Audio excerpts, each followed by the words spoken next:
Wir diskutieren jetzt. Hallo und herzlich willkommen in der Linkster Academy. Ich bin deine Deutschlehrerin Julia und dieses ist das zweite Video zur schriftlichen Prüfungsvorbereitung für die B1-Prüfung.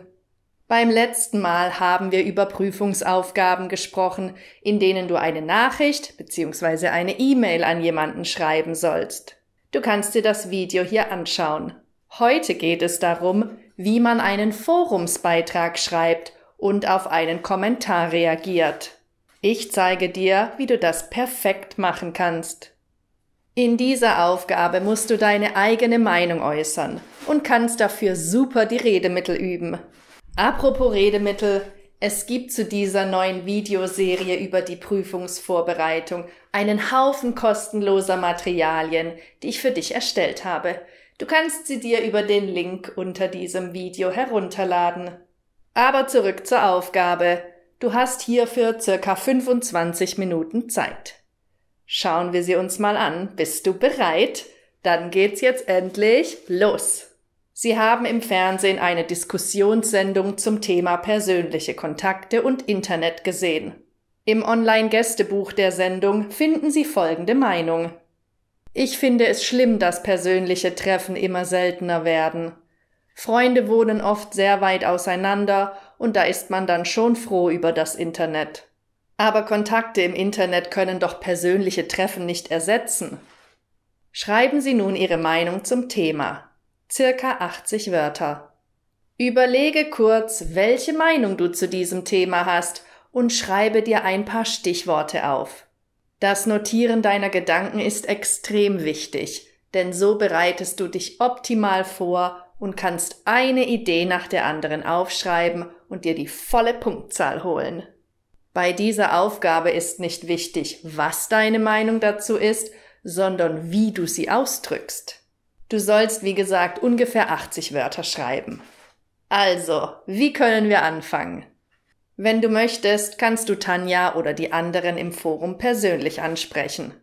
Hey Tanja, hey Leute, hallo zusammen. Das ist aber kein Muss. Du kannst auch direkt mit deiner Meinung anfangen. Ich stimme Tanja einfach mal zu und schreibe folgenden Kommentar. Ich stimme Tanja vollkommen zu und finde es schade, dass Treffen so oft online und nicht mehr persönlich stattfinden. Wenn die Freunde weit weg wohnen, sind WhatsApp- oder Zoom-Treffen natürlich praktisch, aber wenn es geht, treffe ich meine Freunde lieber persönlich.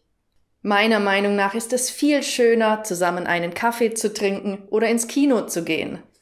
Ich bin der Ansicht, dass Online-Treffen distanzierter sind und wir Menschen immer den persönlichen Kontakt brauchen. Natürlich kann man online ganz einfach neue Leute kennenlernen, aber ich denke, dass eine echte Freundschaft auch persönliche Treffen benötigt. Na, wie findest du meinen Kommentar? Welche Redemittel kannst du für diese Aufgabe lernen? Ich markiere sie dir hier mal, aber du findest sie auch in den Gratis-Materialien zum Download.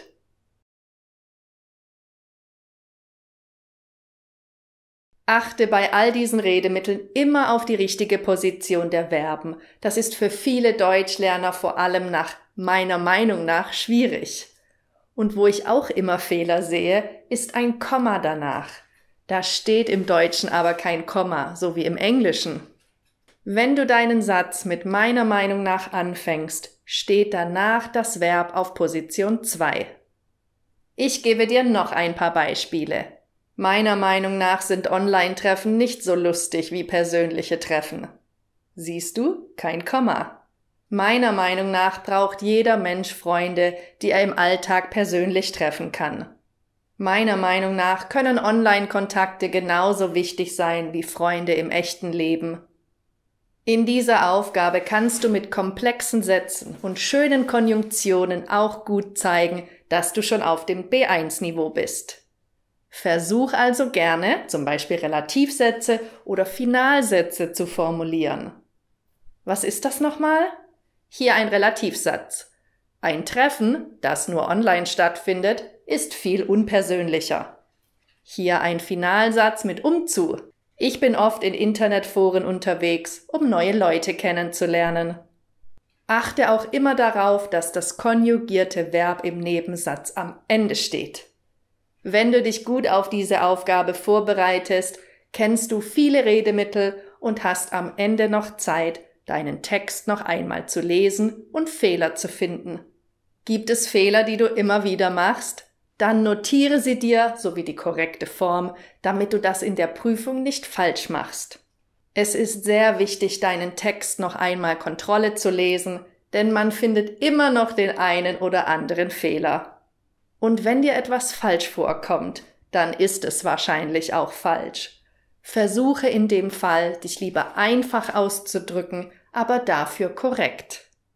Okay, da diese Aufgabe vielleicht ein bisschen schwieriger ist, schauen wir uns noch ein zweites Beispiel an. Sie haben im Fernsehen eine Diskussionssendung zum Thema feste Arbeitszeiten gesehen. Im Online-Gästebuch der Sendung finden Sie folgende Meinung. Ich arbeite von 9 bis 17 Uhr. Die festen Arbeitszeiten sind schon praktisch.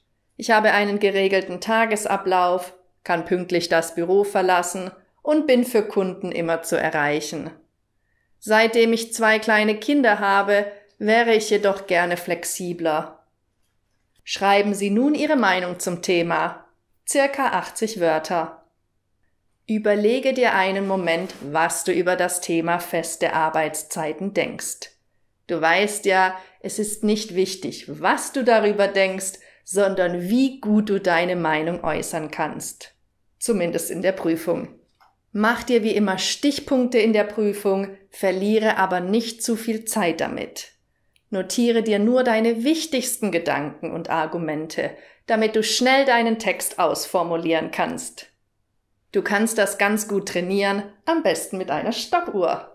Ich argumentiere diesmal gegen flexible Arbeitszeiten und schreibe den folgenden Kommentar. Ich bin anderer Meinung als Jessica. Flexible Arbeitszeiten können zwar für manche Personen sehr praktisch sein, aber sie sind leider nicht in allen Berufen möglich. Daher finde ich es unfair, wenn nur ein Teil der Angestellten flexibel arbeiten kann und nicht alle die gleiche Möglichkeit bekommen. Außerdem kann die Kommunikation in einem Team schwieriger werden, wenn alle zu unterschiedlichen Zeiten arbeiten. Ich bin auch der Meinung, dass man sehr viel Disziplin braucht, wenn man flexibel arbeitet. Ich könnte mir vorstellen, dass das für einige Menschen ein Problem ist. Ich bin mir nicht sicher, ob flexible Arbeitszeiten wirklich besser als feste sind.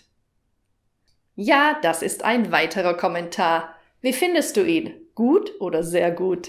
Ich habe übrigens 101 Wörter geschrieben. Das sind zwar 20 mehr als vorgegeben, aber so kann ich dir mehr Redemittel zur Verfügung stellen.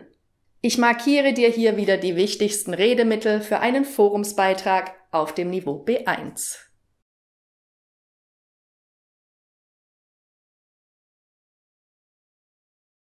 Achte in deiner Prüfung darauf, dein Wortlimit einzuhalten. Jetzt hast du schon ganz schön viele Satzanfänge und Redemittel, die du in deiner Prüfung nutzen kannst. Falls du sie noch nicht hast, lade sie dir über den Link unter diesem Video herunter.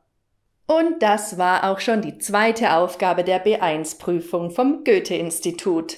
Jetzt kennst du alle 3 Aufgaben des Moduls Schreiben und weißt ganz genau, was dich in der Prüfung erwartet und worauf du bei jeder Aufgabe achten musst. Beim nächsten Mal schauen wir uns das Niveau B2 an. Wenn du noch Fragen zur B1-Prüfung hast oder zu anderen Prüfungen, dann schreib mir gerne einen Kommentar. Ich sag dann mal wieder Tschüss, bis zum nächsten Video, deine Julia.